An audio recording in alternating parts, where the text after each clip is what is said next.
untuk pengaduan dari Pradi Bersatu terhadap saudara RS yang menuduh ijazah Pak Jokowi palsu. Jadi tadi saya diperiksa hampir 3 jam dan ada sekitar 40 pertanyaan yang saya jawab dengan sepengetahuan saya apa yang terjadi. Pertanyaannya seputar apa? Pertanyaannya seputar waktu tuduhan saudara RS di salah satu program TV ya, podcast TV lah, intinya bahwa saudara RS menuduh Pak Jokowi ijazahnya palsu, tapi saudara RS tidak mempunyai bukti-bukti atas tuduhan itu. Jadi waktu itu saya sebagai narasumber di acara itu bersama saudara RS juga, dan ada sekitar 6 narasumber yang lainnya. Barreskrim kan sudah menyatakan ijazah Pak Jokowi asli. Tanggapan dari Abang sendiri gimana? Ya, kita sangat mengapresiasi ya. Jadi Barreskrim sudah menyatakan bahwa Barreskrim sudah melakukan penyelidikan dan sudah dibawa ke laboratorium forensik, yang mana bahwa ijazah asli Pak Jokowi yang diserahkan oleh Pak Jokowi langsung itu yang diselidiki adalah ijazah asli yang bahasa hukumnya itu dinyatakan identik atau sama dan sebangun atau otentik dengan 3 ijazah asli pembanding daripada teman-teman seangkatan Pak Jokowi.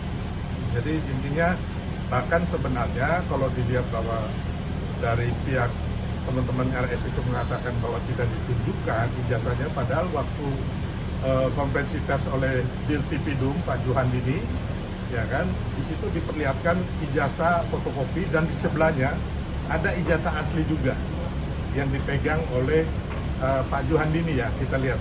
Jadi sebenarnya itu sudah terang benderang. Jadi kembali lagi saya berpikir bahwa masyarakat kita jangan lagi juga diberikan informasi yang salah, bahwa sebenarnya saya tekankan lagi bahwa ijazah yang diselidiki oleh Barreskrim Mabes Polri melalui laboratorium forensik itu adalah yang diselidiki ijazah asli Pak Jokowi yang diserahkan Pak Jokowi langsung dan yang diserahkan oleh ponaannya sepupunya ya Pak Jokowi, yang mana hasil laboratorium forensik itu mengatakan bahwa ijazah asli Pak Jokowi ini adalah identik dengan 3 ijazah otentik atau asli dari teman-teman satu angkatan Pak Jokowi.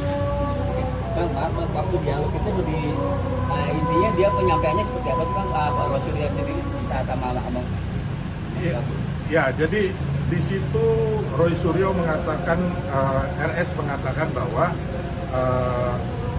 ijazah dan juga skripsi Pak Jokowi itu palsu. Padahal kalau kita lihat kan beliau ini kan, RS ini kan bukan siapa-siapa yang bisa mengatakan ijazah orang ini asli atau palsu. Ya kan, harusnya yang mengatakan itu adalah pihak resmi, ya kan, yang diakui oleh negara, dalam hal ini laboratorium forensik atau Mabes Polri atau putusan pengadilan. Ya, jadi kita nggak boleh, ya kan, siapapun menuduh orang itu ijazahnya palsu, SIM-nya palsu, terus sertifikat rumahnya palsu, apabila kita tidak mempunyai diakui lah oleh negara, ya kan, dan juga kita tidak mempunyai bukti-bukti. Jadi kita tidak mempunyai bukti bahwa ijazah ini yang asli, ini yang palsu pembandingnya, atau ijazah palsu ini dibikin palsunya tahun berapa, oleh siapa. Jadi kembali lagi, apa yang dilakukan mereka katanya itu meneliti secara ilmiah, menurut hemat saya bahwa itu adalah bukti-bukti yang sangat prematur, dan menurut saya bukti-bukti itu nol atau tidak ada, karena mereka bukan pihak berwenang resmi yang bisa menyatakan bahwa ijazah ini palsu atau ijazah ini asli gitu. Jadi kembali lagi, bahkan ini akhirnya ketika dia menuduh tanpa putusan pengadilan, maka hukum akan menjerat kembali saudara RS dan kawan-kawan dengan tuduhan-tuduhan kemungkinan ada fitnah, pencemaran nama baik, atau pasal-pasal dalam undang-undang ITE, kebencian dan lain sebagainya. Dan ini kita serahkan saja kepada pihak yang berwenang. Dalam hal ini yang dilaporkan sekarang ini kan di Polres Jakarta Selatan, terus ada teman-teman juga di Polres Jakarta Pusat, terus yang dilaporkan Pak Jokowi sendiri di Polda Metro Jaya, ya kan. Nah, jadi intinya bahwa di sini marilah kita sama-sama menegakkan keadilan dan kebenaran. Dan yang sebenarnya yang dikriminalisasi itu adalah Pak Jokowi dan juga masyarakat kita, bangsa kita yang diadu domba gitu loh. Jadi tidak benar pihak RS dikriminalisasi karena satu, ya kan, saat ini baru terjadi penyelidikan yang sudah di stop atau SP2 Lid di Mabes Polri.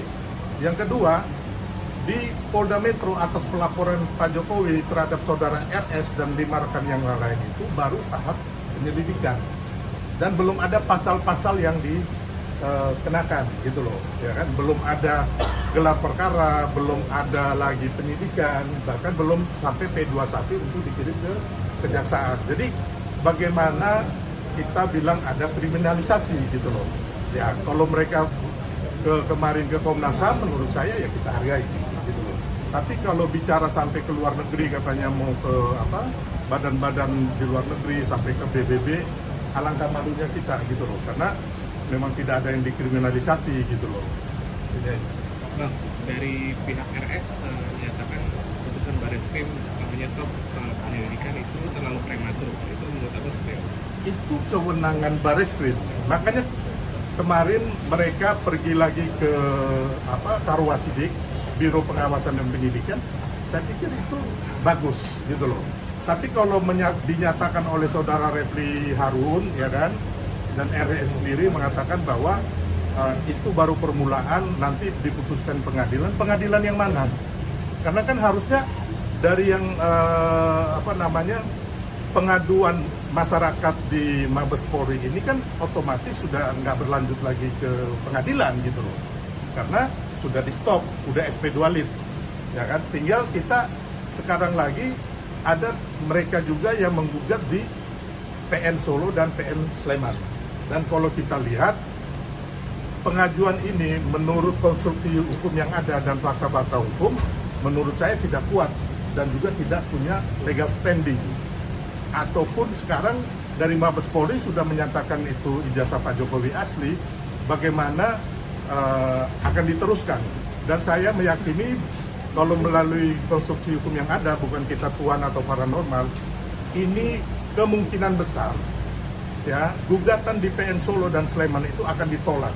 Sama seperti halnya ada 2 gugatan yang dulu pernah di PN Jakarta Pusat dan PN Solo juga, ya kan, oleh Bambang Tri dan kawan-kawan, itu juga udah ditolak.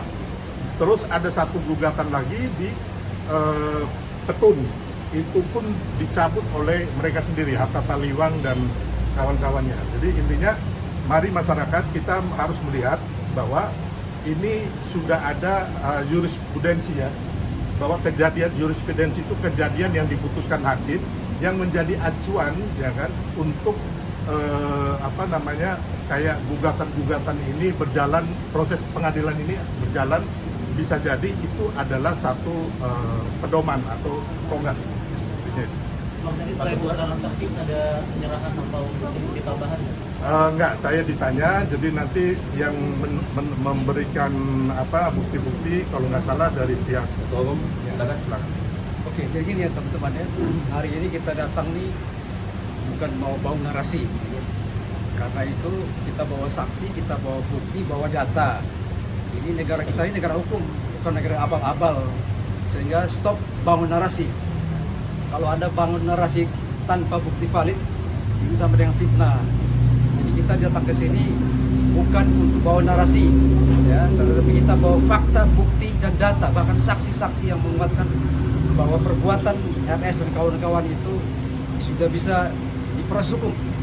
Oleh karena itu kami datang ke sini, sekali lagi stop bangun narasi. narasi tanpa bukti valid itu fitnah, sama dengan fitnah. Kita tidak akan membuat orang memfitnah orang, tapi kita buktikan secara hukum bahwa perbuatan RS dan kawan-kawan itu memang sudah keterlaluan dan dugaan melanggar hukum. Ada berapa saksi Bang dari pelapor sendiri yang akan nanti dihadirkan ke penyidik? Ya, kita semua sudah 4 ya. 4 saksi. Ya. Segera memanggil saksi dari sana. Dan kita berharap setelah ini kita akan panggil para terlapor. Pak Leju, ada tambahan? Ya. Ya, Pak Leju. Ya, artinya hari ini ya, teman-teman saya tegaskan, hanya Pak Silverstar itu diperiksa untuk melengkapi pemeriksaan.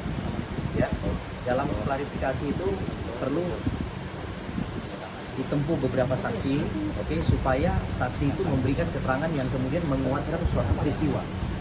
Nah, ketika peristiwa itu kira-kira sudah mulai ditemui, maka akan penyidik nanti lakukan pemanggilan terhadap terduga terlapor, oke, yaitu RS dan kawan-kawan, untuk dimintai keterangan sebagai dalam rangka klarifikasi juga. Memang benar ada nggak peristiwa saat itu, ada nggak peristiwa atau perbuatan yang dilakukan itu.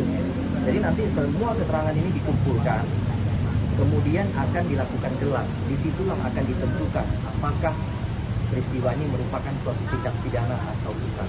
Gitu. Atau pro justisia. Iya, jadi teman-teman artinya bersabar di situ, kawal saja. Nanti tanya sama Kadip Humas di sini, ya kan, Kapan terkait dengan dipanggil? pemanggilan terduga terlapor itu. Gitu ya, saya cukup, biarkan saya. Ya. Nah, kalau untuk saya sedikit aja ya, saya sampaikan bahwa pemeriksaan ini, peristiwa ini kita laporkan. Kalau kami dalam penelitian hukum Pradi Bersatu jelas bahwa ada green design atau desain besar yang diciptakan oleh RS dan kawan-kawan sejak 2022 ya, setelah adanya putusan menghukum tanggal 9 November 2022 saudara RS ya sebagai terdakwa dalam kasus stupa.